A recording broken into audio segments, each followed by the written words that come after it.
दीपिका वंदे मातरम। अभिनव धर्मभूषण यति विरचित न्याय दीपिका ग्रंथ है। इसमें अपना दूसरा प्रकाश चल रहा है। पहला प्रकाश सामान्य प्रमाण सामान्य प्रकाश हो गया, दूसरा प्रत्यक्ष प्रकाश भी अब आज समाप्त हो जाएगा। तो ये दूसरे प्रकाश में प्रत्यक्ष प्रमाण का लक्षण बताया है। तो इसमें पहले अध्याय में जैसे अपन ने सब प्रश्न देखे थे, ऐसे दूसरे अध्याय में क्या क्या प्रश्न हो सकते हैं, पहले से थोड़ा सा एक बार रिवीजन करते हैं कि प्रमाण कितने प्रकार का है। हाँ, प्रत्यक्ष और परोक्ष। प्रत्यक्ष प्रमाण का लक्षण भासम प्रत्यक्षम, दूसरा। फिर ये विशद प्रतिभासपना क्या है, तो विशद मतलब निर्मल स्पष्ट, ऐसा मतलब जो प्रतिभास अन्य परोक्षादि ज्ञान में संभव नहीं है, मतलब अनुमान ज्ञान से या साधन से साध्य का ज्ञान करने में जो स्पष्टता नहीं है वो प्रत्यक्ष में है। तो उन दोनों में जो अंतर है वो अनुभव सिद्ध है। यहाँ पर अनुभव असंभव रूप ऐसा लिखा है, उसका अर्थ ये समझना है ना कि अनुमानादि ज्ञानों से वो संभव नहीं है। हाँ, अनुमानादि ज्ञान में वो विशद प्रतिभासपना नहीं है कि जो इसमें है वो, कि उसके लिए उदाहरण दे करके समझाया था। हाँ, अग्नि का दिया था उदाहरण। हाँ, कोई भी चीज अपन कान से सुनते हैं उससे आँख से देखने पर ज़्यादा विशदता, या कोई भी चीज अपन लिंग से साधन से जानते हैं तो प्रत्यक्ष जानने में स्पष्टता है। दूर से जान रहे कि सब्जी जल रही है तो अनुमान से जाना तो इतनी स्पष्टता नहीं है। फिर पास में जो खड़ा है वो देख रहा है सब्जी जल रही है तो प्रत्यक्ष से देख रहे हैं सब्जी जल रही है, तो उस दोनों में अंतर है ना। परोक्ष में पर्वत पे धुआं देख करके ये अग्नि है ऐसा अनुमान लगाया है। हाँ, वो उसमें स्पष्टता नहीं है, प्रतिभास वो नहीं है, वो अस्पष्ट है। क्योंकि प्रत्यक्ष अग्नि नहीं दिख रही वहाँ पर, और जब प्रत्यक्ष सामने अग्नि देख करके यह अग्नि है ऐसा अपने को ज्ञान हुआ तो यह प्रत्यक्ष है। यह प्रत्यक्ष का उल्लेख हमेशा यह इस रूप से होता है।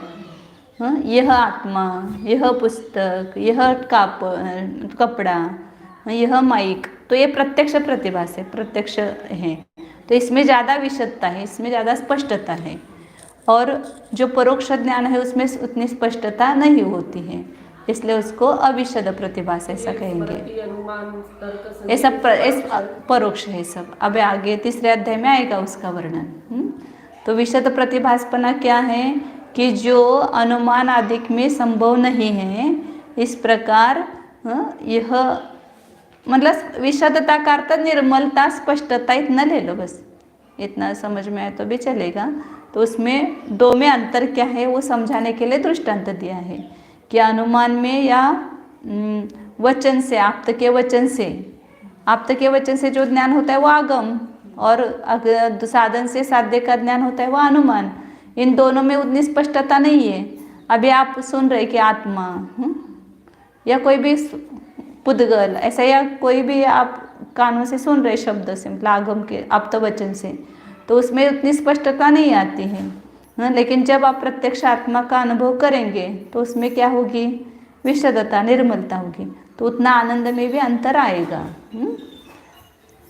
पहले भी बताया ना, बाहुबली की मूर्ति याद कर रहे हैं आप सामयिक में, इतना उसमें स्पष्टता नहीं आती है, लेकिन प्रत्यक्ष सामने जब जा कर के उसका दर्शन करते हैं तो उसमें ज़्यादा स्पष्टता है। ऐसे सामयिक प्रत्यक्ष में और उसमें समझाया है, और ऐसे वास्तविक तो अवधि ज्ञान मन परिज्ञान जो है ज़्यादा विशद है ना, ज़्यादा स्पष्टता है उसमें, पूर्णता विशद है। ये तो सामयिक प्रत्यक्ष में आंशिक ही विशदता है, उतनी स्पष्टता अवधि ज्ञान मन परिज्ञान जितनी नहीं है, लेकिन आंशिक रूप से स्पष्ट है। ये समझ में आता है। तो विशद प्रतिभास का अर्थ क्या लेना, स्पष्ट निर्मल प्रतिभास, उसको विशद प्रतिभास कहते हैं। तो उसमें निर्मल प्रतिभासपना जो है कैसा है, स्वानुभव से प्रसिद्ध है। फिर उसके बाद सौगत ने प्रत्यक्षाला का लक्षण क्या किया है, कल्पना रहित जिसमें कल्पना नहीं है, जिसमें भ्रांति नहीं है, ऐसे प्रतिभा ज्ञान को प्रत्यक्ष कहते हैं, उसको प्रत्यक्ष कहते हैं। तो उनके लक्षण में कौन सा दोष आया है? असंभव दोष है। असंभव दोष है। क्यों असंभव दोष है? क्योंकि वो निर्विकल्प का है ना वो। हाँ, तो उसमें कोई व्यवसाय ही नहीं है वस्तु का, ज्ञान का व्यवसाय ही नहीं हो रहा, तो वो वस्तु का कैसे प्रतिभास होगा? मतलब वो प्रमाण ही नहीं होगा ना। प्रमाण ही नहीं है तो प्रत्यक्षता कहाँ से आएगी? जिसमें सामान्य लक्षण नहीं उसमें विशेष लक्षण कहाँ से आएगा? जो मनुष्य ही नहीं है उस मनुष्य में सज्जनता दुर्जनता कहाँ से आएगी? पहले मनुष्यपना होना चाहिए, फिर उसके बाद में उसमें विशेषता आएगी। मतलब उन्होंने निर्विकल्प किया। हाँ, निर्विकल्प माना है प्रत्यक्ष प्रमाण को। तो जो निर्विकल्प होता है वो वस्तु का निर्णय ही नहीं करता है। वस्तु का निर्णय ही नहीं करता है, वह प्रमाण ही नहीं है। हाँ? संशय आदि से को ये नहीं कर सकता है, विरोधी नहीं हो सकता है। संशय उपरान अध्यवसाय का विरोधी होना चाहिए ना प्रमाण को, तो उसका वो विरोधी नहीं हो सकता है। फिर उन्होंने क्या बताया था? फिर आगे एक पहले क्या बौद्धों ने क्या लक्षण बताया, प्रश्न हो गया। फिर उनका वो लक्षण में कौन सा दोष है, ये दूसरा प्रश्न हो गया। तीसरा, पदार्थ से ज्ञान की उत्पत्ति मानते हैं बौद्ध। तो वह पदार्थ से ज्ञान की उत्पत्ति मानते हैं, वो सही है कि गलत है? हाँ, तो गलत है तो क्यों गलत है उसमें? तो उसमें क्या बताया था? कारण और कार्य में अन्वय और व्यतिरेक होना चाहिए, और उसमें अन्वय व्यतिरेक नहीं है। किसमें? पदार्थ और ज्ञान में अन्वय व्यतिरेक का अभाव है, इसलिए पदार्थ से ज्ञान की उत्पत्ति नहीं हो सकती है, ये बताया था। और उसके लिए दृष्टांत दिया है। हाँ, उल्लू का प्रकाश, मतलब प्रकाश का दृष्टांत दिया, और वह कहा कि केशोंडुक ज्ञान, केश मशकादिक ज्ञान जो है उसका उदाहरण दिया था। फिर उसके बाद में कि पदार्थ विषय का ज्ञान जो है अब इस विषय को ही जानेगा, अन्य विषय को नहीं जानेगा। उसका नियामक कारण क्या है? उसको नियम कौन करता है? कि अभी मैं न्यायदीपिका को ही जान रही हूँ, या पहले मैंने और राजवार्तिक जान रही थी, अब इसके बाद और कुछ जानूंगी। तो इस ज्ञान का नियम क्या रहेगा? क्योंकि वो उसका नियम का कारण क्या मानते हैं? पदार्थ से ज्ञान की उत्पत्ति होना। उसका निराकरण किया ना, पदार्थ से ज्ञान की उत्पत्ति नहीं होती है। फिर आगे का प्रश्न होता है कि फिर ज्ञान के विषय का नियम क्या रहेगा? हाँ, तो उसका वो आगे का प्रश्न होगा कि विषय का प्रतिनियम क्या है। तो विषय का प्रतिनियम क्या है? स्वावरण शोभम लक्षण योग्यता, उससे विषय का नियम होता है। पदार्थ से उत्पन्न होता है, ये विषय का प्रतिनियम नहीं है। मतलब कोई मैं इस समय क्यों जान रही हूँ इसको, तो उस ज्ञान में वो ही योग्यता है जानने की, और वो किस कारण से, उसका निमित्त क्या है? तो अपने आवरण कर्म का क्षोभम, अपने आवरण कर्म का क्षोभम ये उसमें निमित्त है। मतलब विषय के प्रतिनियम का कारण क्या है। फिर आगे वो सब दीदी समझाएगी आपको, आप ये नहीं करना, एक बार वो समझ लेंगे ना आपको समझाएंगे। फिर उसके बाद न्यायिकों ने माना हुआ प्रत्यक्ष का लक्षण, प्रश्न काले लिखते जाओ। न्यायिक ने माने हुए प्रत्यक्ष का लक्षण क्या है, और उसमें कौन सा दोष आता है? सन्निकर्ष को उन्होंने प्रमाण माना, तो उसमें भी पहला असंभव दोष आता है। और यदि सन्निकर्ष को मानेंगे तो उसमें कौन सा दोष आएगा? अव्याप्ति दोष आता है। चक्षुरेंद्र में वह नहीं जाता है। प्रत्यक्ष का जो लक्षण सन्निकर्ष यदि मानते हैं उनके अनुसार भी, तो भी चक्षुरेंद्रिय में वह लक्षण नहीं जाता है, क्योंकि चक्षुरेंद्रिय अप्राप्यकारी है, वो सन्निकर्ष उससे नहीं होता है। तो वो सन्निकर्ष लक्षण उसमें नहीं गया, तो कौन सा दोष आया? अव्याप्ति नाम का दोष आता है। पहले असंभव दोष है, और यदि उनके अनुसार मानते तो भी उसमें अव्याप्त नाम का दोष आता है। फिर चक्षुरेंद्र जो है वो अप्राप्यकारी है, प्राप्यकारी नहीं है।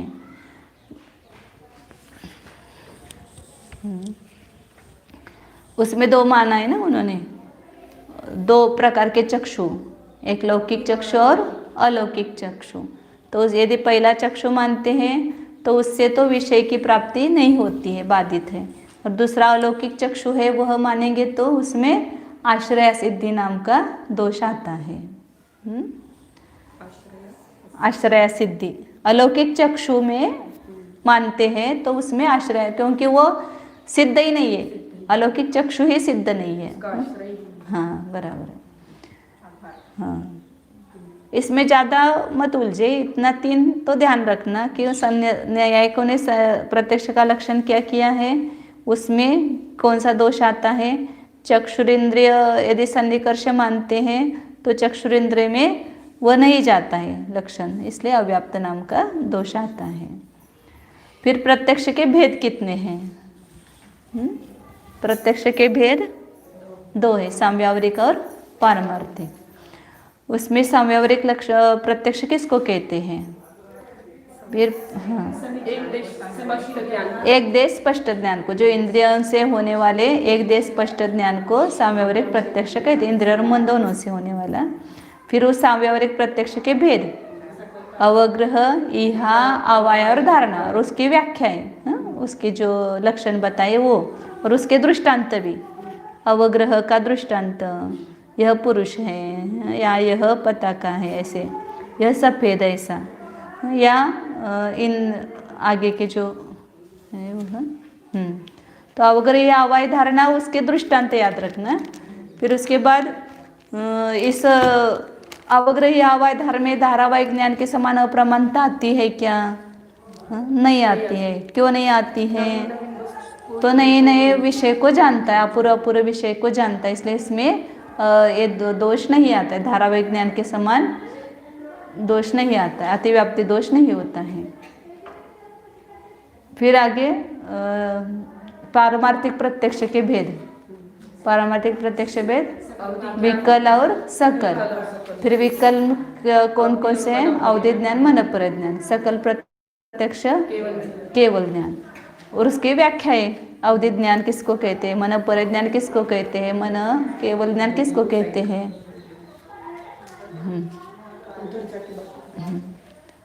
और इसमें विकलता और सकलता का क्या कारण है? अवधि ज्ञान मन परज्ञान को विकल क्यों कहा और केवल ज्ञान को सकल क्यों किया? क्योंकि सर्वता वैशद्य दोनों में है, फिर भी उसमें विकल और सकल क्यों कहा है? उसमें विषय की अपूर्णता होने के कारण। फिर अवधि आदि जो 3 ज्ञान है उसमें अतीन्द्रिय प्रत्यक्षपना क्यों है?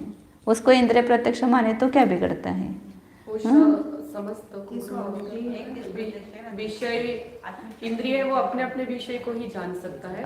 हाँ नहीं, इनको अतीन्द्रिय प्रत्यक्ष क्यों कहते हैं अवधि आदि को? क्योंकि आत्म मात्र सापेक्ष है, इसलिए उसको प्रत्यक्ष मानना है। बराबर। पुनः अतीन्द्रिय प्रत्यक्ष है, इसकी सिद्धि की है।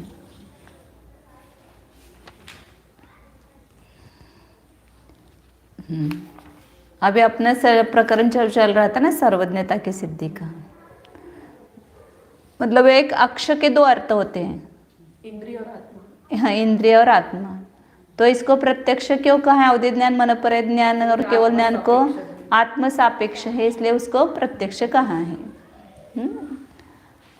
और अतीन्द्रिय प्रत्यक्ष है, इसके बारे में वो बता रहे हैं कि केवल ज्ञान जो है वो अतीन्द्रिय प्रत्यक्ष है।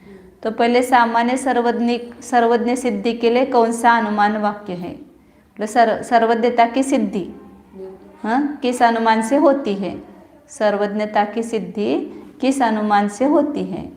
तो वो दूरवर्ती, हाँ, सूक्ष्म अंतरित दूरवर्ती पदार्थ किसी के प्रत्यक्ष है, क्योंकि अनुमान के विषय होने से, जैसे अग्नि आदि, उसका दृष्टांत हो गया। इस अनुमान वाक्य से सर्वज्ञता की सिद्धि होती है। फिर उसमें 3 प्रश्न, सूक्ष्म का अर्थ क्या, अंतरित का अर्थ क्या और दूर का अर्थ क्या? सूक्ष्म अंतरित दूरवर्ती, काल विप्रकृष्ट, हाँ, क्षेत्र विप्रकृष्ट, बराबर है। हाँ, फिर हाँ, आगे का प्रश्न क्या कि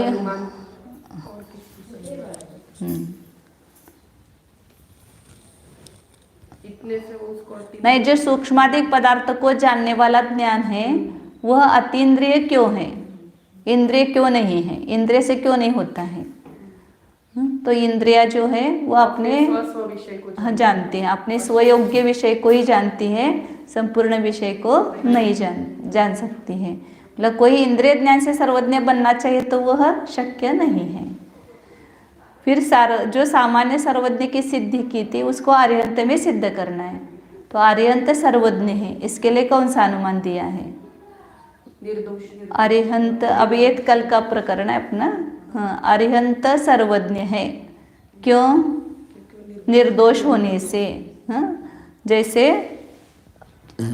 जो सर्वज्ञ नहीं वह निर्दोष नहीं होता है, जैसे रत्या पुरुष, पागल पुरुष, वो सर्वज्ञ नहीं है इसलिए वो निर्दोष नहीं है।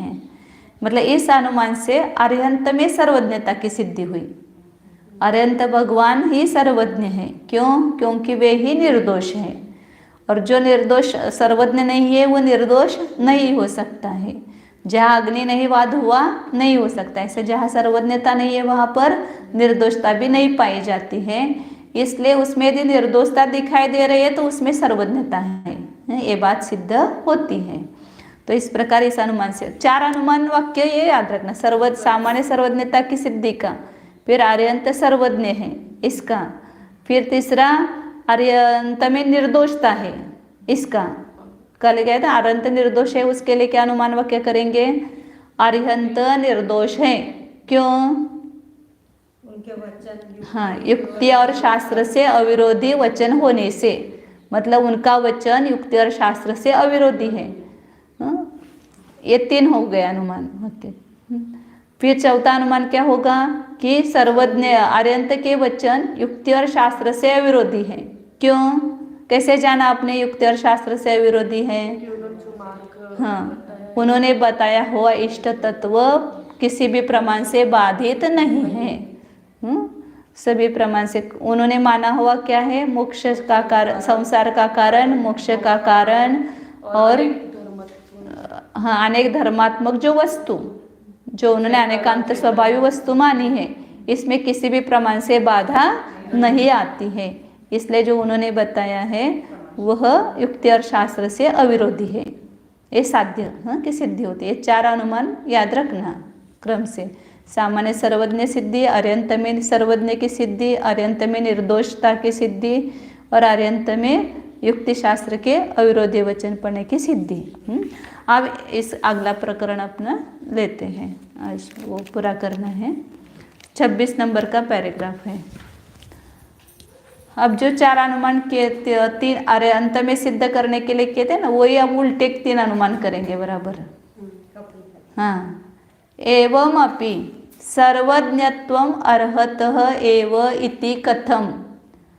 ठीक है, हमने माना क्या कि अरिहंत में सर्वज्ञता है, अरिहंत में निर्दोषपना है, वो युक्ति शास्त्र हृदय वचन है, लेकिन सर्वज्ञत्व केवल अरिहंत में ही है।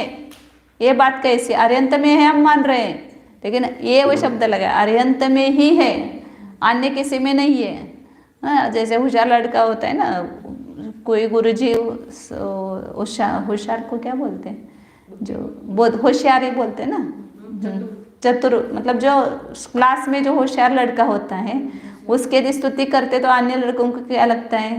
क्या ये अकेला ही है क्या होशियार, हम नहीं है क्या? ऐसा लगता है ना। ऐसे ही अन्य लोग बोल रहे ठीक है आर्यन तो सर्वज्ञ मान रहे हैं आप, हम उनको भी मानते हैं, लेकिन बाकी के कपिल आदि वो भी सर्वज्ञ हैं, उनमें क्यों नहीं सर्वज्ञता मानते हैं? ऐसा प्रश्न कर रहा है वो शंकाकार। एवं अपि, एवं मतलब अरिहंत में सर्वज्ञता होने पर भी सर्वज्ञत्व अर्हतः एव, सर्वज्ञत्व अरिहंत में ही है। इति कथम, ये कैसे? कपिलादीनाम अपि संभाव्यमानत्वात् इति चेत, कपिलादिकों में भी संभवनीय है। पुढे वो त्यांच्या पुस्तकात बघा पेज तर ते मावशीजवळ, या पुढे एकदम मावशीजवळ आहे, इकडे इकडे तुमच्याजवळ घ्या मग मावशी। हां, एवं अपि क्या बताया कि कपिल आदिक में सर्वज्ञता क्यों नहीं है, उसमें भी संभाव्यमान है, वो भी हो सकते हैं सर्वज्ञ, उनका क्यों निषेध कर रहे हो आप? अर्हतः एव सर्वज्ञत्वम, एव क्यों लगाया उसको, बाकी के कोई सर्वज्ञ नहीं है, तो उसको अब सिद्ध कर रहे कि कपिल आदिक में सर्वज्ञता नहीं है, ये बात सिद्ध कर रहे हैं।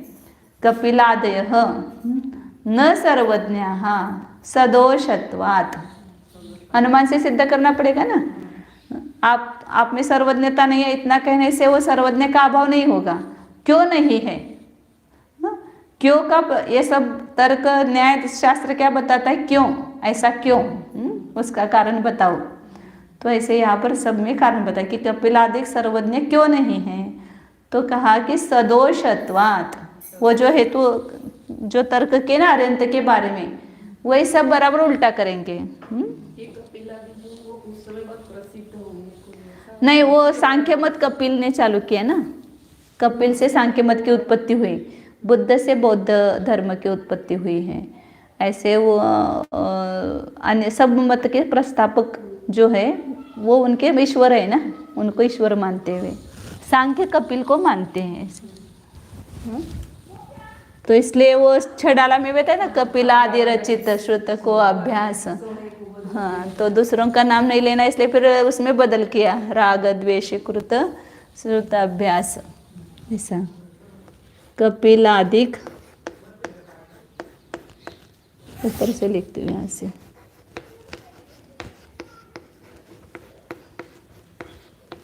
सर्वज्ञ नहीं है। अब यहाँ पर नास्ति सिद्ध करनी है, सर्वज्ञता का अभाव नहीं है। क्यों नहीं है, अरंत सर्वज्ञ के लिए क्या दिया था हेतु, निर्दोष। अब इसके उल्टा सदोषत्वात्, सब देख रहे हम राग द्वेष से युक्त है, क्योंकि अभी सब परिग्रह का त्याग नहीं किया है, उनके पास जो महिलादिक है, तो ये सब क्या दिखाता है कि उनमें निर्दोषता भी आई नहीं है ना, जन्म मरण है, राग द्वेष है, सब बाकी के दोष भी दिखाई दे रहे हैं प्रत्यक्ष से, इसलिए वे सर्वज्ञ नहीं है। बौद्ध जो है ना, वो भगवान को भी परिग्रह बताते हैं क्या? हमें दिखाई दे रहा है ना कि उनके कपड़ा है, हाथ ऐसा किया है, तो ये किसका प्रतीक है, ये बाह्य चिन्ह है उसका, राग का। आशीर्वाद वही देता है जिसको राग है, जिसको राग चला गया है वह हाथ उठा करके किसी को आशीर्वाद भी नहीं दे सकता है, कपड़ा भी नहीं रख सकता, एक लंगोटी भी रखते तो उसके प्रति क्या है, राग भाव है, हाँ, इसलिए वो लंगोटी पहनी है। इसलिए ये उनके बाह्य परिग्रह ही बताते कि अभी उनमें राग द्वेष पाया जाता है, दोष सदोषता दिख रहे हैं ना उनमें। तो आर्य कपिलादि सर्वज्ञ नहीं, क्योंकि सदोष होने से, तो इसको क्या कहते हैं, कपिलादि को क्या बोलेंगे, धर्मी।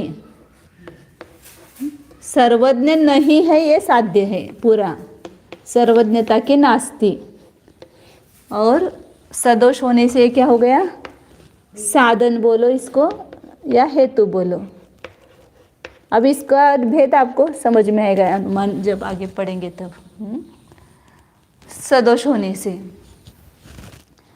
अब कपिलादिक सदोष है, ये आप सिद्ध करो, उनमें सदोषता क्यों है, तो कहते कि उनके हाँ, जो दर्शन है उससे विरोध आता है। हाँ, कपिलादि सदोष है, ये अनुमान होगा। अब क्यों, क्योंकि वाक्य युक्ति शास्त्र से अविरोधी वचन नहीं है, हाँ, युक्ति शास्त्र से विरोधी वचन होने से, विरुद्ध न्याय आगम विरुद्ध भाषित्वात्, उसका अर्थ ही हुआ, शास्त्र युक्ति और शास्त्र से, न्याय और आगम कहो या युक्ति और शास्त्र कहो, दोनों अर्थ है, न्याय और आगम। वो अलग नया नया शब्द रखना है इसलिए उसको रखा है, युक्ति शास्त्र से विरुद्ध वचन है।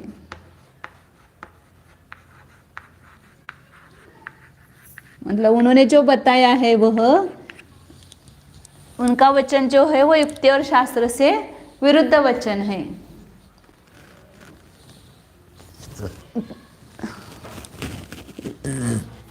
तीसरा क्या आएगा? अब युक्ति शास्त्र से अविरोधी विरुद्ध वचन ये कैसे? वो जो बोल रहे, आप बोल रहे वो युक्ति शास्त्र से अविरुद्ध, और वो बोल रहे वो युक्ति शास्त्र से विरुद्ध, ये कैसे?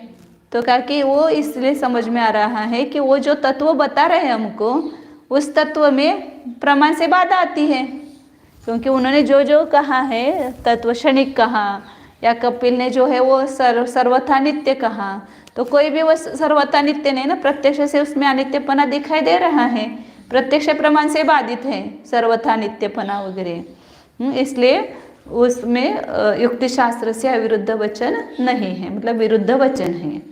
ये पढ़ती हूँ यहाँ पर, कपिलादयः न सर्वज्ञाः सदोषत्वात्, कपिलादि सर्वज्ञ नहीं है। क्यों? क्योंकि उनमें सदोषपना पाया जाता है। अब सदोषपना पाया जाता है, ये आपने कैसे जाना? किस हेतु से उसको सिद्ध करेंगे? तो सदोषत्वम तु तेषां न्यायागम विरुद्ध भाषित्वात्, उनमें सदोषपना किस कारण से है? उनका वचन न्याय और आगम से विरुद्ध है, इसलिए। फिर न्याय और आगम से विरुद्ध बोल रहे, ये कैसे जाना? कौन से हेतु से सिद्ध करेंगे उसको? तच्च तद अभिमत मुक्त्यादि तत्वस्य सर्वथा एकांतस्य च प्रमाण बाधितत्वात्। वो सांख्य कहते ना, चैतन्य का जो है स्वरूप में नहीं, वो क्या मानते हैं? मोक्ष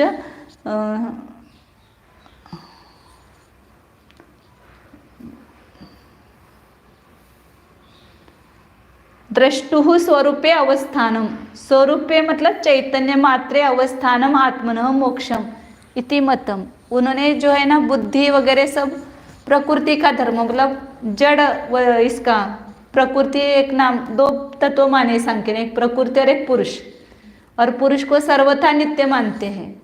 अब सर्वथा नित्य मानेंगे आत्मा में, तो ये परिवर्तन होगा ही नहीं ना आत्मा में, कुटस्थ नित्य हो जाएगा।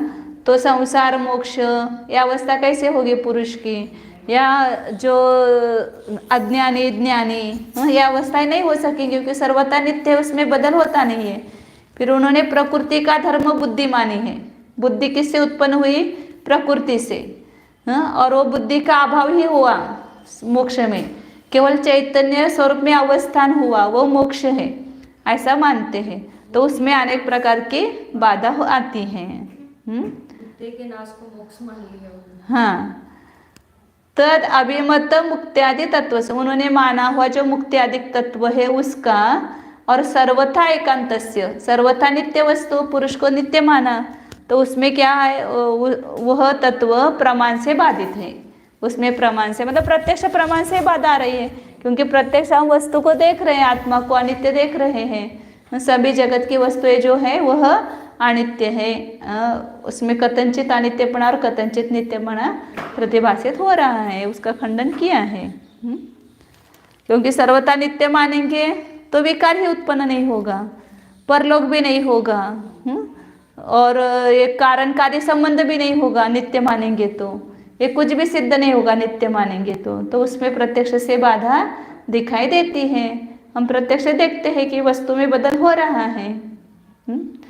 तो इसलिए ये तीनों अनुमान वाक्य से तीसरा रहेगा ना लिखना, कि कपिल आदि जो है वो युक्ति शास्त्र से विरुद्ध वचन है।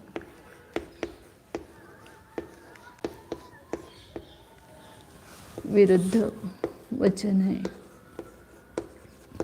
ये क्या हो गया? कपिल आदि ये धर्मी हो गया, और युक्ति शास्त्र से विरुद्ध उनका वचन है, ये साध्य हो गया, इसको सिद्ध करना है। तो क्यों है उनका विरुद्ध वचन? तो उनका अभिमत तत्व है वो प्रमाण से बाधित है। उनका अभिमत तत्व सर्वथा एकांत जो है, या मोक्ष और उसका कारण जो माना है वह, उसमें प्रमाण से बाधा आती है, प्रत्यक्ष आदि प्रमाण से बाधित है।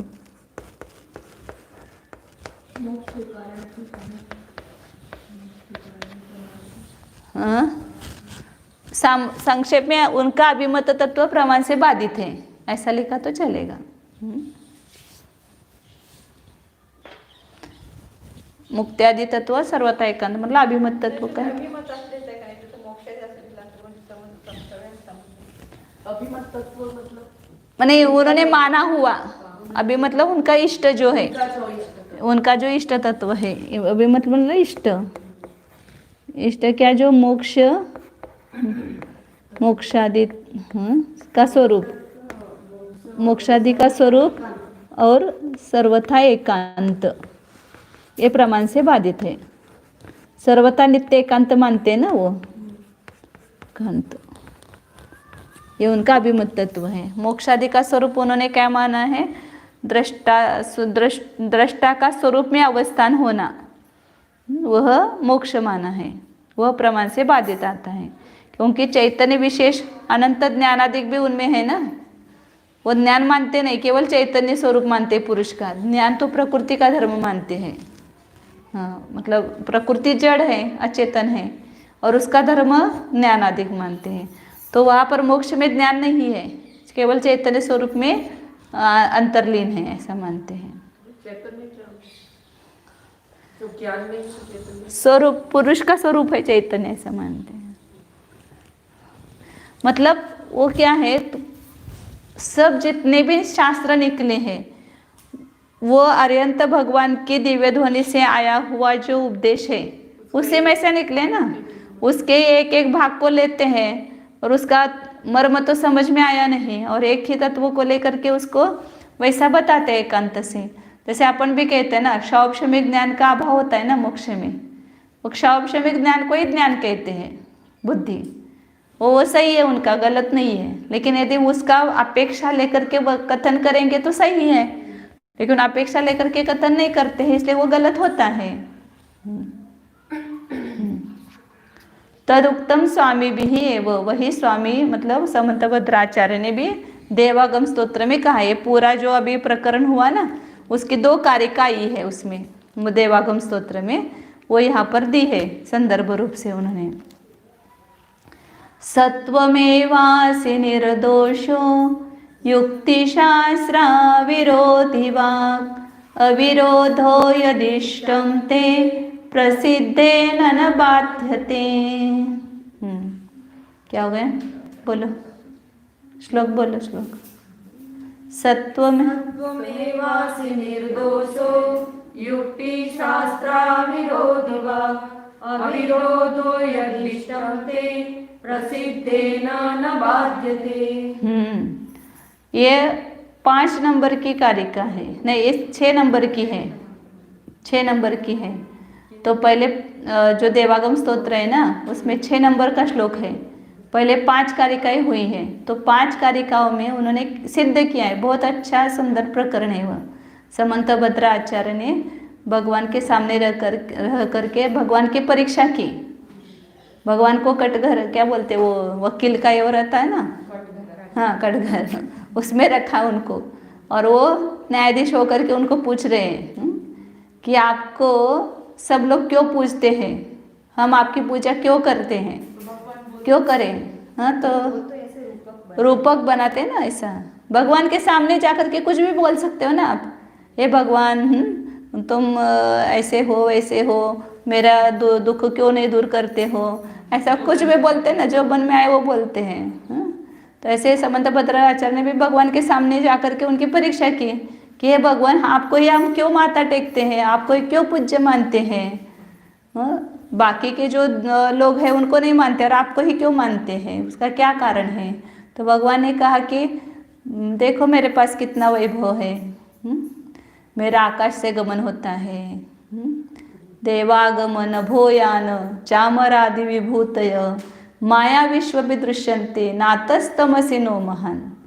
तो कहा कि देव मेरे पास आते, स्वर्ग के देव, आकाश में से गमन होता है, और देवागमन भोयान चामरादि विभूतय, ये सब अष्ट प्रात्याहार्य, ये सब 34 अतिशय किसके होते हैं, मेरे ही होते हैं, इसलिए मुझे बड़ा मानो, मुझे पूज्य मानो। तो भगवान ने उत्तर दिया, नहीं, ये माया विश्व भी दृश्यन्ते, ये तो माया में भी दिखते हैं, उनके पास भी देव आते हैं, उनका भी आकाश में से गमन हो सकता है, होता है, और उनके पास भी कुछ विभूतियाँ होती हैं।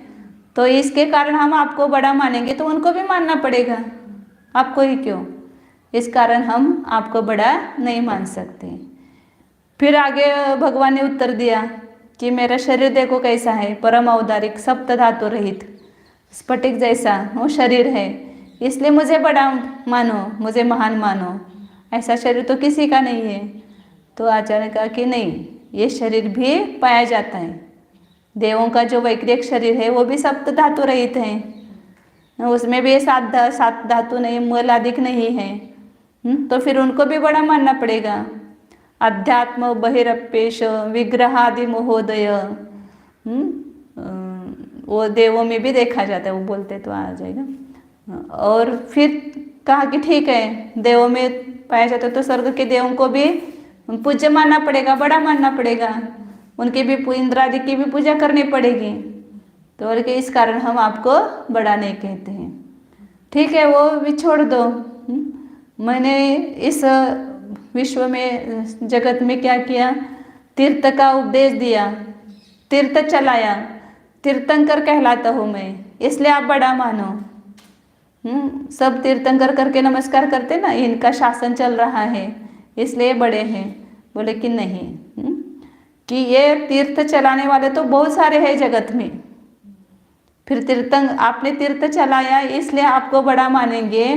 तो अन्य जो तीर्थी हैं, मतलब तीर्थ चलाने वाले कपिल है, बौद्ध है, ये भी उन्होंने अपना अपना तीर्थ चलाया है, फिर इनको भी तीर्थंकर मानना पड़े। सब अपने अपने तीर्थंकर कहते हैं ना उनको, तीर्थ चलाने वाले, तो उनको भी बड़ा मानना पड़ेगा। तो बोले कि नहीं, और वो सब तीर्थ चलाने वाले सब तीर्थंकर है ऐसा नहीं।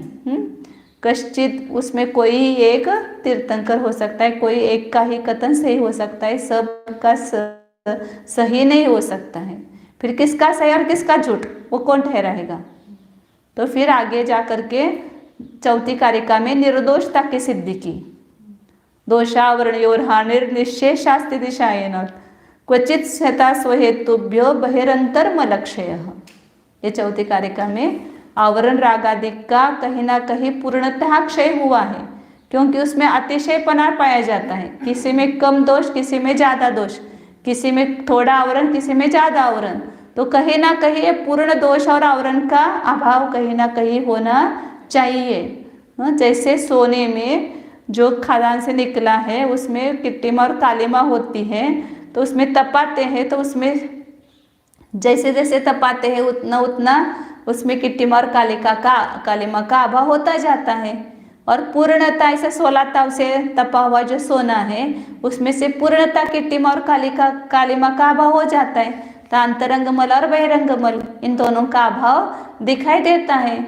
उसी प्रकार ऐसा कोई पुरुष है, ऐसा कोई निर्दोष है कि जिसके पूर्णता आवरण और दोषों की हानि हुई है। निर्दोषता गुण किसी न किसी में पाया जाता है, निर्दोषता गुण की सिद्धि की। फिर पांचवी कारिका में सर्वज्ञता की सिद्धि की, जो यहाँ पर आया है अभी। सूक्ष्मांतरित दूरार्था प्रत्यक्षा कस्यचित यथा अनुमेयत्व तो ज्ञादिर यथा सर्वज्ञ संस्थिति ही, ये ना सर्वज्ञ संस्थिति ही, मतलब सर्वज्ञता की सिद्धि की। एक तो आवरण और दोषादि का पूर्णता अभाव हुआ है, क्योंकि उसमें कम ज़्यादा, जहाँ कम ज़्यादापना दिखाई देता है ना, वहाँ कहीं ना कहीं पूर्णता उसका अभाव भी दिखाई देता है। अतिशायनात ये हेतु दिया वहाँ पर। और फिर सर्वज्ञता की सिद्धि की जो अपने की है अभी। और फिर उसके बाद एक कारिकाई है कि निर्दोषता और सर्वज्ञता, ये दो गुण किसी न किसी में है। तो वो किस में है, तो यहाँ पर उन्होंने बताया कि सत्वम एव असि, वह तू ही है। वह मतलब वह निर्दोष और वह सर्वज्ञ तू ही है, दूसरा कोई नहीं है। सर्वज्ञता और निर्दोषता तुम्हारे में है। फिर वो कैसे जाने आपकी सर्वज्ञता और निर्दोषता, तो उसके लिए हेतु दिया युक्ति शास्त्र अविरोधी वाक। वो जो 4 अनुमान है ना, वो इसमें आ गए सब पूरे। भगवान आर्यंत भगवान ही सर्वज्ञ है, क्यों? क्योंकि वही निर्दोष है। सत्वम एव असि निर्दोष, वह तू ही सर्वज्ञ है और निर्दोष है। और युक्ति शास्त्र का निर्दोष क्यों है? क्योंकि युक्ति और शास्त्र से अविरुद्ध वचन है। आपका कोई भी वचन युक्ति और शास्त्र से विरुद्ध नहीं है। उससे अविरोधी है। युक्ति भी लगा, कितनी भी युक्तियां लगाओ, युक्ति से कस करके देखो तो सही उतरते वाक्य सब। फिर इसका उनके वचन युक्ति शास्त्र से अविरुद्ध है, ये कैसे जाना? तो आगे की लाइन में कहा अविरोधो यद इष्टम ते प्रसिद्धेन न बाध्यते। अविरोध क्यों है? कि जो आपका इष्ट तत्व है, यद इष्टम ते मतलब आपका, ते तव ऐसा होता है वहां पर।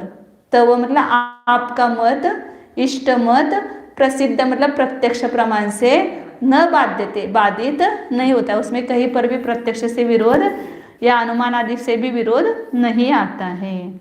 इसलिए आपका वचन युक्ति और शास्त्र से अविरुद्ध है, ये बात जानी जाती है। जो अपन यहाँ सिद्ध किया ना वही इसमें बताया है। फिर उसके आगे की कारिका है 7 नंबर की। त्वन्मतामृत बाह्याणाम सर्वथा एकांतवादिनाम आप्ताभिमान दग्धाणाम स्वेष्टम दृष्टेन बाध्यते। बोलो। त्वन्मतामृत बाह्याणाम सर्वथा एकांतवादिनाम आप्ताभिमान दग्धाणाम स्वेष्टम दृष्टेन बाध्यते। त्वन्मत अमृत बाह्याणाम, आप ही निर्दोष हैं, सर्वज्ञ हैं, युक्ति शास्त्र के अविरोधी वचन आपके हैं और आपका प्रसिद्ध तत्व प्रसिद्ध मतलब प्रत्यक्षादि प्रमाण से बाधित नहीं होता, ये पिछले कारिका में बताया। अब त्वन्मत अमृत बाह्याणाम, आपके मत रूपी अमृत से जो बाहर है, मतलब आपका जो मत रूपी अमृत जिनको नहीं मिला है, ऐसे बाकी के सब लोग, मतलब अपन कितने भाग्यशाली हैं, जो भगवान ने अमृत दिया वो प्राप्त हुआ है अपने को, और अमृत का पान करके हम अमर होने वाले हैं। तो इस प्रकार का सौभाग्य अपने को प्राप्त हुआ है। लेकिन जो भगवान के मत रूपी अमृत से बाहर है, वो अमृत जिनको नहीं प्राप्त हुआ है और सर्वथा एकांतवादी है, वस्तु का स्वरूप अनेकांत रूप है, उसको नहीं जानते हैं और एकांतवाद मानते हैं, मतलब एक सर्वथा एकांत करते हैं, वस्तु सर्वथा नित्य है या अनित्य है या एक है या अनेक है, ऐसा एकांत करते हैं। और आप्ताभिमान दग्धानाम, कैसे है वो? मैं आप्त हूँ, मैं आप्त हूँ, ऐसे अभिमान से जले हैं। जिसमें जो गुण नहीं होता है ना, वो ही उसको ही उसका अहंकार होता है। ज्ञानी को ज्ञान का अहंकार नहीं होता है, अज्ञानी को ज्ञान का अहंकार होता है। जो मृदु स्वभावी है उसको गर्व नहीं होता है, लेकिन जो मानकशाही है उसको ही क्या होता है? गर्व होता है, मतलब घमंड होता है।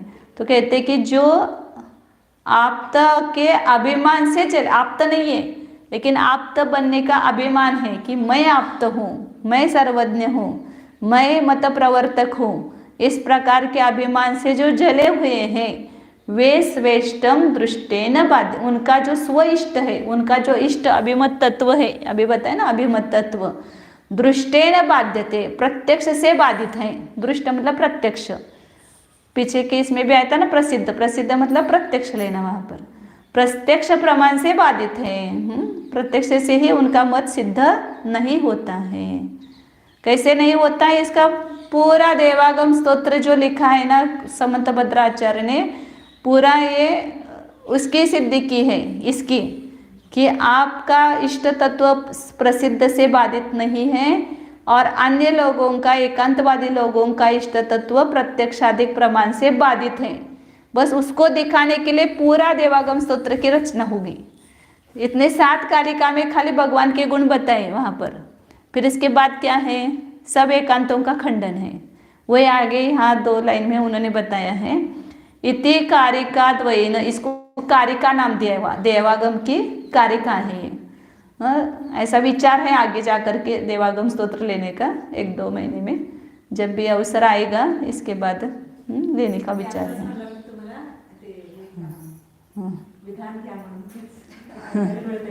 इति कारिका द्वयेन एतयोः एव परात्म अभिमत तत्ववाद अबाधयोः समर्थनं प्रस्तुत्य भावैकान्ते इति उपक्रम्य स्यात्कारः सत्यलाञ्छनः इत्यन्तः आप्तमीमांसा संदर्भः इति कृतं विस्तरेण। ये दो कारिका के द्वारा जो आगे एतयोः एव, इन दोनों का ही परात्म पर अभिमत तत्व बाधा, ऐसा क्रम से लगाना, आत्म अभिमत तत्व अबाधा, दूसरों ने माना हुआ जो तत्व है उसमें बाधा किस प्रकार है, और अपन ने माने हुए जो तत्व है उसमें अबाधा किस प्रकार है, इसका ही समर्थन। पर तत्व बाधा, पर अभिमत तत्व बाधा और आत्मा अभिमत तत्व अबाधा, इन दोनों में इन दोनों का समर्थन प्रस्तुत करके इसका समर्थन किया है। भाव एकांत मानते तो क्या दोष है, अभाव एकांत मानते तो क्या दोष है। फिर ऐसे हर अध्याय में 4 एकांत लिए हैं, भाव एकांत, अभाव एकांत, उभय एकांत, अवक्तव्य एकांत। फिर आगे लेंगे अद्वैत एकांत, द्वैत एकांत, अद्वैत अद्वैत एकांत और अवक्तव्य एकांत। ऐसे 10 अध्याय है तो 40 एकांतों का खंडन हो जाता है उसमें 10 अध्याय में। और इस देवागम स्तोत्र के ऊपर ही अष्टसहस्री रची है। तो इन दोनों ग्रंथों का स्वाध्याय करने का विचार है। अब जैसे अवसर आएगा, आप सबका पुण्य आएगा तो खुलासा होगा उसका। इति उपक्रम भाव एकांते, मतलब ये शुरुआत है उसके कारिका की, 90 कारिका की। भाव एकांते इस कारिका से लेकर के, इससे उपक्रम में मतलब प्रारंभ करके स्यात्कार सत्य लांछन, ये 112वें नंबर की कारिका है। 9वीं कारिका से लेकर के 112वीं कारिका तक इत्यंत आप्तमीमांसा संदर्भ, ये आप्तमीमांसा का संदर्भ है। उसमें सब ये सिद्ध किया है कि उनके इष्ट तत्व में कैसे बाधा है, ये सब वहाँ पर दिखाया है। इसलिए यहाँ पर हम विस्तार से वर्णन नहीं करते, इति कृतम विस्तरे न, इसलिए विस्तार से बस हो। वहाँ आपको जानना है तो वहाँ से जान लो उसको देवागम स्तोत्र से। तद एवं, मतलब ये क्यों बताया कि उनका इष्ट तत्व प्रमाण से बाधित है, उसका खुलासा वहाँ पर किया है। तद एवं अतीन्द्रियम केवलम केवल ज्ञानम अर्हतः एव इति सिद्धम। तो इस प्रकार ये सब प्रकरण क्यों दिया बीच में। अतीन्द्रिय केवल ज्ञान किसको है, अरिहंत को ही है, अन्य कपिलादि को नहीं है। क्यों नहीं है, क्योंकि वे सदोष हैं, उनका युक्ति शास्त्र से विरुद्ध वचन है। और युक्ति शास्त्र से विरुद्ध वचन क्यों है, क्योंकि उनके इष्ट तत्व में बाधा है। ये सब सिद्ध किया है। तद वचन प्रामाण्याच अवधि मन परेयो अतीन्द्रियो सिद्धि इति अतीन्द्रिय प्रत्यक्षत्वम अनवद्यम। उनके वचन के प्रामाण्य से ही अर्यंत में ही अतीन्द्रिय केवल ज्ञान है। तो अतीन्द्रिय केवल ज्ञान है, तो केवल ज्ञान से तो उन्होंने सब कुछ जाना है। तो जो केवल ज्ञानी है उनका वचन वो प्रमाण होता है। तो उन्होंने बताया है कि अवधि मन पर ज्ञान, ये दोनों अतीन्द्रिय प्रत्यक्ष हैं। इसलिए उनके वचन के प्रामाण्य से ही अवधि मन पर इन दोनों अतीन्द्रिय ज्ञानों की सिद्धि होती है। इस प्रकार अतीन्द्रिय मतलब केवल ज्ञान सिद्ध किया अतीन्द्रिय है और वो अर्यंत में है। अब वो अर्यंत सर्वज्ञ है तो उनका वचन प्रमाण है। और उन्होंने क्या बताया, अवधि ज्ञान मन पर ज्ञान ये भी क्या है, अतीन्द्रिय प्रत्यक्ष ज्ञान है। तो उसको सिद्ध करने की जरूरत नहीं, हमने केवल ज्ञान सिद्ध किया और केवल ज्ञान जिसको पाया जाता है उसका वचन प्रमाण है। तो उन्होंने बताया कि अवधि ज्ञान मन पर ज्ञान जो है दोनों भी अतीन्द्रिय प्रत्यक्ष है, उनको भी इंद्रिय की जरूरत नहीं है, तो इसलिए वो भी निर्दोष है। तत सिद्धम स्थितम साम्यवारिकम पारमार्थिकम चेति द्विविधम प्रत्यक्षम इति। इसलिए ये बात सिद्ध हुई कि साम्यवारिक और पारमार्थिक ऐसे 2 प्रकार के प्रत्यक्ष ज्ञान है। प्रत्यक्ष के 2 मूल भेद किए, एक साम्यवारिक प्रत्यक्ष और पारमार्थिक प्रत्यक्ष। और पारमार्थिक प्रत्यक्ष के भेद किए विकल और सकल। और जो सकल पारमार्थिक ज्ञान है वो केवल ज्ञान है, उस केवल ज्ञान की सिद्धि की। जो केवल ज्ञान है वही सर्वज्ञता है। और सर्वज्ञता जो है वो किस में है, अर्यंत में है। और अर्यंत में सर्वज्ञता क्यों है, क्योंकि उनमें निर्दोषता है। निर्दोषता क्यों है, उनके वचन युक्ति और शास्त्र से अविरोधी है। फिर उनके वचन युक्ति और शास्त्र से अविरोधी है, मतलब कोई भी पुरुष प्रामाणिक हम भी जैसे अभी वक्ता है, हम प्रामाणिक है कि नहीं, कैसा आपको ये परीक्षा आनी चाहिए करने की वक्ता की। वो जो बता रहा है वो आगम के अनुसार बता रहा है क्या, या वो युक्ति अपने को बैठती है क्या, वो जो युक्ति दे रहा है, क्योंकि युक्तियाँ हम देना पड़ते हैं ना जो भी अपनी बात सिद्ध करने के लिए, वो सही युक्ति है क्या, उस युक्ति से वो सिद्ध होता है क्या। तो न्याय और आगम से अविरुद्ध हमारा वचन है तो प्रामाणिक वक्ता है, और आगम के विरुद्ध वचन बोलता है तो वह प्रामाणिक वक्ता नहीं है। तो इस प्रकार उसकी सिद्धि। फिर युक्ति शास्त्र के अविरोधी वचन है, ये कैसे जाना, तो जो कुछ तत्व बता युक्ति और विरोधी है। हम एक कुछ बता रहे हैं, हिंसा में कोई दोष नहीं है, हिंसा से कोई पाप नहीं लगता है, तो आप प्रमाण मानेंगे क्या मेरा वचन, क्यों नहीं मान रहे हैं? क्योंकि प्रत्यक्ष रूप से वो देखा हाँ, जाता तो मैं जो हिंसा में ये बता रहा हूँ, मतलब बता रही हूँ कि हिंसा से कोई पाप नहीं होता है, हिंसा तो प्रत्यक्ष से पाप है, क्योंकि दूसरे जीवों को पीड़ा करना ये तो पाप है, और पाप का कारण है, इसलिए मेरा वचन सही नहीं है। हमने कहा कि पुरुष का जो ये होता है ना, मरे प्रेत शव, उसकी जो ये खोपड़ी होती है वो पवित्र होती है, ऐसा माने तो पुरुष का सब प्राणी अंग जो है वो अशुद्ध ही होता है ना, अपवित्र होता है, और उसको कोई पवित्र कहता है तो प्रत्यक्ष से उसमें बाधा है, आगम से बाधा है।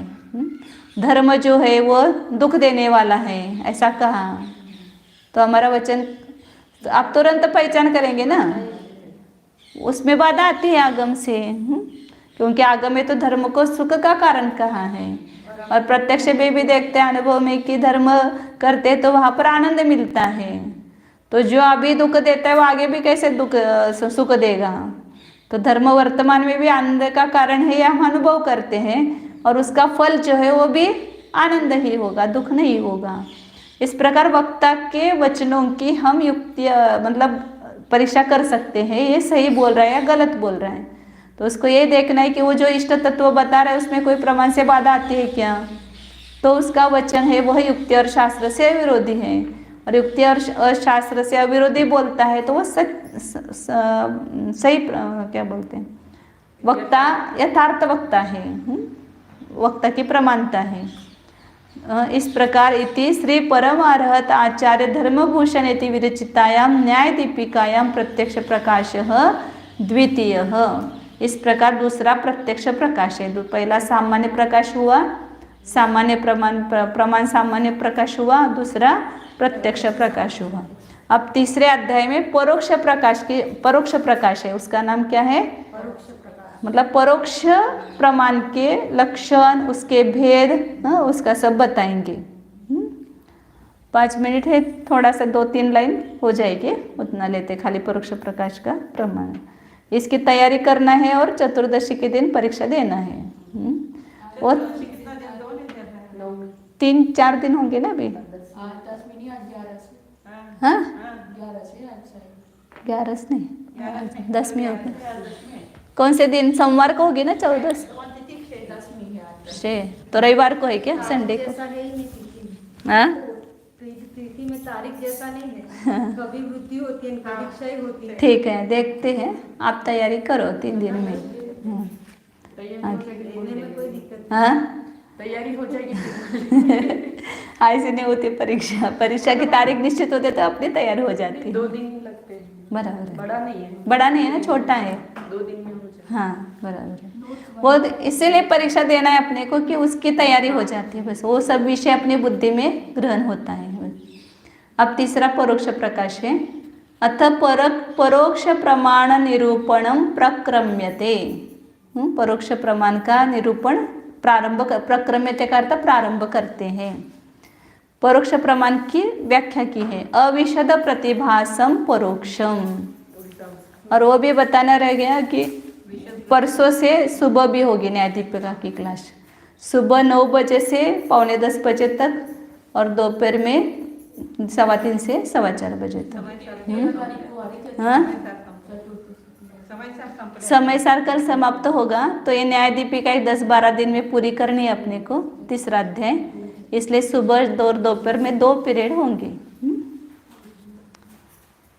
अविशद प्रतिभासम परोक्षम, जो जिस ज्ञान का प्रतिभास कैसा है, अविशद मतलब अस्पष्ट, उसको परोक्ष कहते हैं। प्रत्यक्ष के उल्टा, प्रत्यक्ष में प्रत्यक्ष का प्रतिभास कैसा होता है, स्पष्ट होता है, और परोक्ष का प्रतिभास कैसा होता है, अविशद मतलब अस्पष्ट होता है।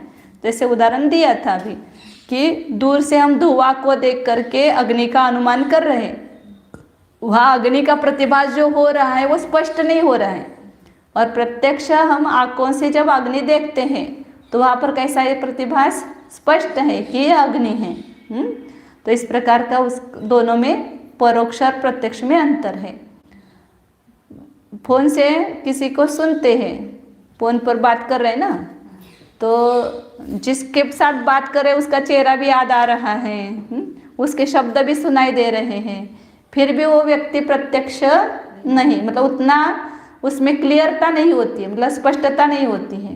लेकिन प्रत्यक्ष वो आदमी अपने सामने आ जाता है और अपने साथ बात करता है तो वो कैसा होता है, प्रत्यक्ष, तो वो स्पष्ट प्रतिभास हो रहा है। तो इस प्रकार परोक्ष और प्रत्यक्ष में अंतर है। किसी का स्मरण कर रहे हो, वह कोई मित्र है अपना, मित्र सहेली है, उसकी याद कर रहे हैं, या माता पिता है, अब याद कर रहे हो, तो उतनी स्पष्टता आती है क्या, बेटी का कल प्रत्यक्ष हुआ तो कैसे आनंद आता है, और अभी याद करते हैं तो कैसा आनंद आता है। तो उन दोनों में अंतर होता है ना। तो उसी प्रकार यहाँ पर बता रहे हैं कि अविशद प्रतिभास, जिसका प्रतिभास अविशद मतलब अस्पष्ट है, उसको परोक्ष प्रमाण कहते हैं। आगम में परोक्ष की व्याख्या अलग है, प्रत्यक्ष और परोक्ष की, और यहाँ न्याय में प्रत्यक्ष और परोक्ष की व्याख्या अलग दी है। वहाँ पर आत्ममात्र सापेक्ष है, वो प्रत्यक्ष है, और इंद्रिय और मन के द्वारा जो होता है वह परोक्ष है, ऐसे व्याख्या है। और इंद्रिय और मन के द्वारा जो होता है वो ऐसे अस्पष्ट ही है, व्यवहार की अपेक्षा ही इसको प्रत्यक्ष का है, इंद्रियों से जो हो रहा है उसको। लेकिन वास्तव में देखा जाए तो वहाँ पर उतनी स्पष्टता नहीं जो आत्मा से अवधि ज्ञान, मन परे ज्ञान और केवल ज्ञान में स्पष्टता है, वैसे मति ज्ञान श्रुत ज्ञान में स्पष्टता नहीं है, इसलिए वो अस्पष्ट ही है। लेकिन उसको अन्य मतों के साथ अपनी तुलना करने के लिए वह उस इंद्रिय प्रत्यक्ष को भी सांव्यावहारिक प्रत्यक्ष नाम दिया है। अत्र परोक्षम लक्ष्यम अविशद प्रतिभासत्वम लक्षणम, परोक्ष का लक्षण क्या किया, अविशद प्रतिभास। जिसका लक्ष्य किसको कहते हैं, लक्ष्य किसको कहते हैं, जिसका लक्षण किया जाता है उसको क्या कहते हैं, लक्ष्य। यहाँ पर क्या लक्ष्य है, अब परोक्ष प्रमाण का लक्षण बता रहे, तो परोक्ष प्रमाण यह है लक्ष्य, और उसका लक्षण क्या है, अविशद प्रतिभास, मतलब अस्पष्ट प्रतिभास, ये उसका लक्षण है। तो लक्ष्य लक्षण संबंध सब जगह जानना। उपयोगो लक्षणम कहा, तो लक्ष्य क्या है वहाँ पर, लक्ष्य क्या है, आत्मा, जीव, ये लक्ष्य है, और उसका लक्षण क्या है, उपयोग। कल एक ने मुझे प्रश्न किया है, आपको भी समझ में आना चाहिए कि कहीं पर ऐसा लिखा रहता है कि ज्ञान आत्मा का लक्षण है, तो गलत नहीं है, क्योंकि जो असाधारण धर्म होता है उस वस्तु का वो उसका लक्षण होता है, उसमें वो शब्द सामान्य अधिकरण कैसे है, ऐसे प्रश्न किया है। ज्ञान तो धर्म हो गया, आत्मा धर्म ही हो गया, और असाधारण धर्म को वचन कहना और शब्द सामान्य अधिकरण नहीं, ऐसा कहा है। धर्म धर्मी ऐसे दो अलग हो गए ना। लक्ष्य का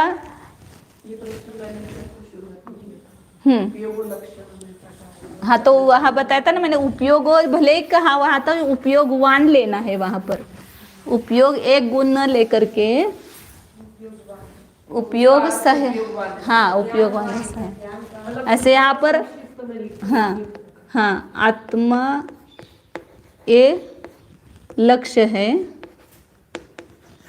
और लक्षण क्या किया उसका, उपयोग कहो या ज्ञान कहो, ज्ञान कहा है समझो। तो यहाँ पर ये ज्ञान मतलब एक ज्ञान गुण नहीं लेना, वो ज्ञान गुण से युक्त धर्मी ही लेना है। मतलब ज्ञान जिसमें पाया जाता है वह आत्मा है। अपन ऐसी व्याख्या भी करते हैं ना, जिसमें ज्ञान पाया जाता है वो आत्मा है। तो जिसमें ज्ञान पाया जाता है मतलब वो धर्मी ही हो गए ना। तो इसलिए यहाँ पर ज्ञान भले ही कहा हो, लेकिन यहाँ पर वान है ऐसा समझो। वहाँ पर नहीं बोले मुख से तो भी ज्ञानी कहो या ज्ञानवान कहो, आत्मा का लक्षण क्या है? ज्ञानवान। आत्मा का लक्षण क्या है? ज्ञानी। लेकिन ऐसा संक्षेप में बोलते हैं या रूढ़ी से ऐसा बोल देते हैं कि आत्मा का लक्षण क्या है? ज्ञान है, उपयोग है ऐसा। अभी उस दिन भी बताया था कि दंड ये लक्षण नहीं है, दंडी ये लक्षण है। दंड से युक्तपना ये उसका लक्षण है। दंड अलग पड़ा हो और पुरुष अलग पड़ा हो तो उसका लक्षण होता है क्या? दंड को धारण करने वाला जो है वो पुरुष, वो उसका लक्षण हो गया। हाँ, तो उष्णतावान जो उष्णता युक्त है वह अग्नि है, उष्णता से सहित है वह। इस प्रकार लक्ष्य लक्षण संबंध में शाब्द सामानाधिकरण्य होता है। तो यस्य ज्ञानस्य प्रतिभास विशद न भवति तत्परोक्ष प्रमाणम इति अर्थः। जिस ज्ञान का प्रतिभास विशद नहीं है वह परोक्ष प्रमाण है। वैशद्यम उक्त लक्षणम, विशदता का लक्षण पहले दूसरा अध्याय में कहा है। वैशद्य मतलब क्या? स्पष्टता, निर्मलता, ये बताया है। ततः अन्यथा अवैशद्यम, उस विशदता से अलग अन्य जो है वह अवैशदता है। उसका उल्टा अर्थ क्या करेंगे? विरुद्धार्थी बोलते हैं ना स्कूल में, विरुद्धार्थी शब्द लिखो तो निर्मलता के विरुद्ध क्या लिखेंगे? अनिर्मलता। स्पष्टता के विरुद्ध अस्पष्टता। विशदता के उलट अविशदता। तो विशदता का लक्षण स्पष्टता निर्मलता है, मतलब अविशदता का लक्षण क्या हुआ? अस्पष्टता और अनिर्मलता। जिस ज्ञान में कोई निर्मलता नहीं है और स्पष्टता नहीं है वह ज्ञान अस्पष्ट है तो वो परोक्ष प्रमाण है। तदपि अनुभव सिद्धमेव। ये अविशदा, जैसे विशदता अनुभव सिद्ध है कि मैंने जाना, स्पष्ट जाना, ये अपने को अनुभव होता है। उसी प्रकार हमने जो जाना है वो अस्पष्ट है, इसका भी इस जीव को अनुभव होता है। ये बात भी अनुभव सिद्ध है कि परोक्ष में अविशदता होती है, अस्पष्ट। इसीलिए तो अब दूर से देख रहे हैं, नहीं स्पष्ट दिखाई दे रहा है तो पास जाते हैं। क्यों जा रहे हो? क्योंकि दूर से देखने पर वह स्पष्टता नहीं आपको समझ में आ रहा है ना। मेरे ज्ञान में अस्पष्टता है तो उसको नजदीक जाकर के देखते हो। स्वयं वीडियो कॉलिंग क्यों करते हो? खाली शब्द सुनते तो स्पष्टता नहीं आती है, तो उसको देखेंगे तो ज़्यादा स्पष्टता होगी, इसलिए वीडियो कॉलिंग करके बात करते हो। तो स्पष्टता के लिए, निर्मलता के लिए। तो ये बात अपने को अनुभव सिद्ध है कि मेरे ज्ञान में अविशदता है या मेरे ज्ञान में विशदता है, मैंने स्पष्ट जाना या मैंने अस्पष्ट जाना, ये हम स्वयं खुद जानते हैं। इसलिए स्मृति, प्रत्यभिज्ञान, तर्क, अनुमान आदि में स्पष्टता नहीं आ रही है। इसलिए आत्मा कितना रट रहे, कितने अनुमान दिए, आचार्य ने कितनी युक्तियाँ दी है, तो उससे आनंद मिल रहा है क्या? जब तक हम आत्मा का स्पष्ट अनुभव नहीं करेंगे तब तक उसमें मजा नहीं आएगी, उसका आनंद नहीं होगा। इसलिए उसको प्रत्यक्ष जानने की हम पुरुषार्थ करते हैं, कोशिश करते हैं। कल टाइम ज़्यादा हो गया।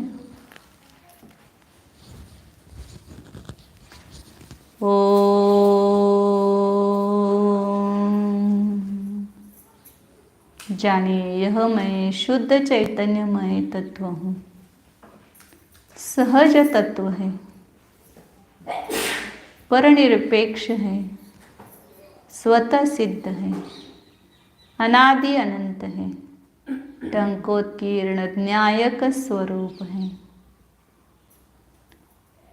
ध्रुव शांत हूँ, अपने स्वरूप में ही विश्रांत है। टंकोत्कीर्ण न्यायक स्वरूप, ज्ञानानंद स्वरूप, निर्मम स्वरूप,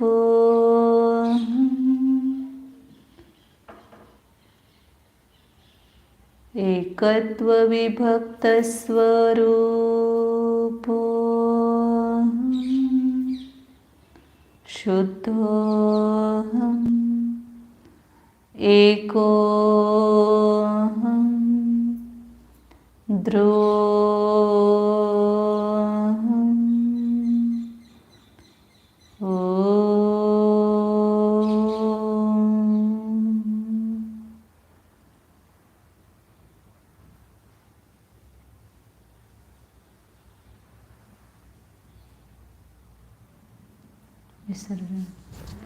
नमो अरिहन्ताणं नमो सिद्धाणं नमो आयर्याणं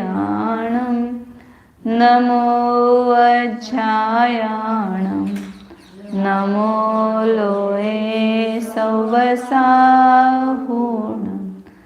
नमो अरिहन्ताणं नमो सिद्धाणं नमो आय